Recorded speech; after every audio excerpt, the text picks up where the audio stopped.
Ketika itu Nabi Isa putra Maryam memberikan kabar gembira kepada al-Yahud Bani Israel. Sesungguhnya aku telah datang diutuskan Allah dengan membawa Taurat untuk kalian. Ingat kalimat ini. Ajaran Nabi Isa ini hanya berlaku untuk Bani Israel.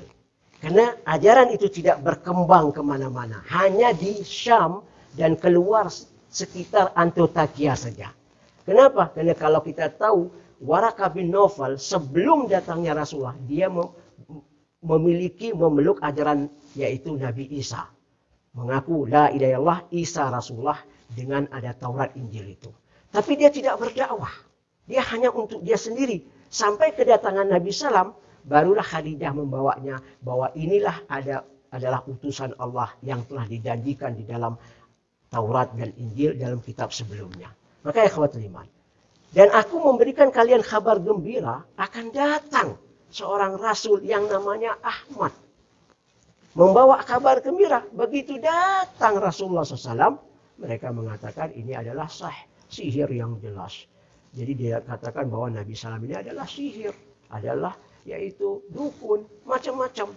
Yang kita tahu di dalam Al-Quran yang mereka mencerca Nabi kita SAW. Maka ini ikhwatul iman.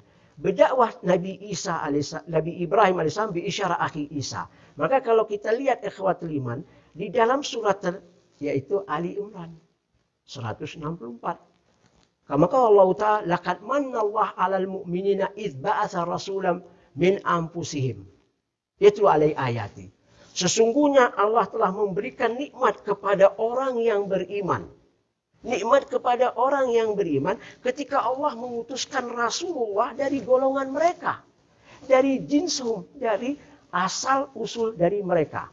Keluarga mereka, bangsa, dan bahasa. Penting itu ikhwatul iman.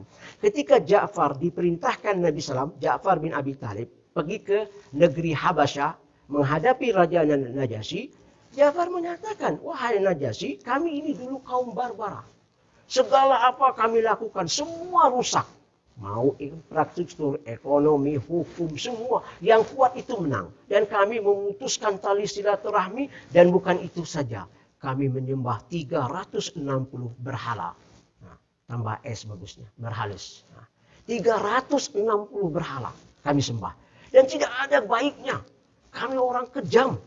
Tapi ketika datang Nabi Muhammad SAW dari golongan kami, dia mengajak kami menyembah Tuhan yang Esa. Allah yang Esa. La ilaha illallah Muhammad Rasulullah. Maka ikhwatul iman, mari dengan adanya maulid Nabi ini kita contohkan kepada umat manusia ini bahwa kita adalah umat yang terbaik. Kita tidak melakukan sesuatu yang tidak diperintahkan Allah. Kita melakukan sesuatu yang diridha oleh Allah SWT. Agar umat ini bisa masuk ke dalam agama Islam. Kenapa? Kalau kita mencontohkan sesuatu yang tidak baik, mereka akan tidak mau masuk agama Islam. Dan justru mereka akan lari. Dan yang rugi adalah kita nanti ikhwatul iman di hadapan Allah di hari kiamat. Kenapa?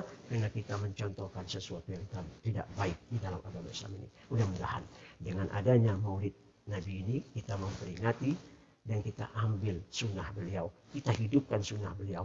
Dan mari kembali kita membaca Al-Quran dengan menghidupkan sunnah beliau.